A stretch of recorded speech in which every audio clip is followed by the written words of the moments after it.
Welcome back, folks. Markets put in a mixed session today, with the Dow grinding to yet another record, but tech gave some ground amid that disappointing retail sales miss, leaving NASDAQ right at a critical make-or-break point we've been warning about. We have. We're going to break this all down and get into what we're seeing, but real quick, before we do, if you're new here, welcome to today's stock market summary, and please note that none of this is buying or selling advice. Nope. Just our take. We're just calling what we see happening in the charts as things develop. And, calling it critical is barely doing it justice for this Tuesday, February 10th. Mm-hmm. If you pull up a chart of the QQQ, you'll see we bumped our head yesterday and again today. Yeah. Right on that former support trend line. Okay, so let's unpack that for a second. Usually we want to see price bouncing off of support. So why is it blocking us now? That's the classic rule of polarity. Mm-hmm. What was once a floor, when it breaks, Mm-hmm. it becomes the new ceiling. And this all fits into that narrative we've been tracking, right? The QQQ broke out of that big triangle pattern, it failed, and then it just collapsed back down. We call that a bearish death hook. Ouch. Sounds bad. It is. It's basically a nasty trap. It sucks in all of the breakout buyers, the bulls who bought the hype, and then just hooks downward. So the trap was sprung. Right. And since that big drop, we've retraced. We've climbed back up about, say, 50%. But now we are slamming right into that ceiling. This is a don't take this lightly moment. If the bulls can't punch through this resistance, and I mean immediately, the bears are going to see blood in the water. Well, speaking of mixed signals, you have tech sweating over here, but the Dow, the DIA, it actually hit a record high today. Looking at the chart, though, it didn't exactly close strong, did it? No, not at all. It formed what we call a shooting star. You can picture it, a candlestick with a little body at the bottom and this long wick sticking up. Got it. It means the market tried to rally, it failed, and it got shoved right back down to close near the lows. It's usually a big sign of exhaustion. So the Dow's looking tired. What about the dollar? The U.S. dollar, the DXY, looks like the exact inverse of that. It formed a hammer. So just imagine the opposite of the shooting star long tail pointing down, body at the top. Okay. It means the dollar tried to drop, but buyers stepped in and rallied it back.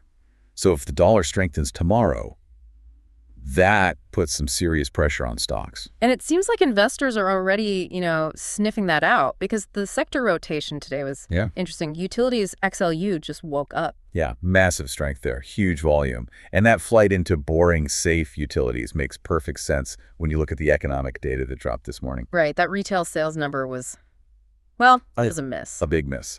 December retail sales came in totally flat, 0%. The expectation was for a positive 0.4% increase. Wow, okay. It's a clear signal. It tells you the consumer is finally starting to pull back. And this is dangerous because now you have a growth scare, a potentially bad economy colliding with that technical resistance we just talked about in tech. The market isn't seeing this as bad news is good news anymore. It's just bad news. It's just bad news. Which would explain why financials, the XLF, are dipping. Looks like they're flagging lower. Yep. Hey, don't forget, if you've got a stock you're watching or a question about the markets, let us know in the comments. We want to know what you're tracking to make these videos more relevant, if possible. Absolutely. And we'll do our best to talk about what we see in a future episode. And as always, drop a like if you appreciate these market summaries, and click subscribe, too, so you can stay updated. And speaking of things feeling heavy, crypto and metals are really struggling to find their footing. Bitcoin dropped about 2.3% today. It just looks like it's drifting, really. It's just trickling lower out of that consolidation. Gold and silver are in the same boat. Gold is down 1%. Silver down almost 3.5%. They've really had the wind knocked out of them since that big sell-off in late January. Days like this, where the Dow's up but NASDAQ is down, the economy is flashing these warning signs. This is exactly where newer traders get chewed up. Oh, absolutely. You can't just wing it. You need a structured edge. The biggest mistake I see people make, they let a losing trade turn into a long-term investment because they're just hoping it comes back. Hope is not a strategy. Never. You need disciplined risk management. You have to learn how to cut those losses before they completely wreck your account. We teach that exact thing in the Grok Trade Mentorship. Yeah, it's about having a plan before you even enter the market. And that's really the core of the mentorship program, isn't it? It's not just some videos. It's real-time technical coaching. It's support until you've recouped your investment. Exactly. It's about learning to fish so you don't starve when the market inevitably changes on you. And trust me, you are going to need that discipline this week. I want to remind everyone to be extremely careful day trading the rest of this week. We have some heavy-hitting news announcements starting tomorrow, non-farm payrolls, and the unemployment rate. Those are the big market movers. Keep your head on a swivel, folks. Have a great rest of your day. Take care, everyone. And we'll catch you in tomorrow's market summary.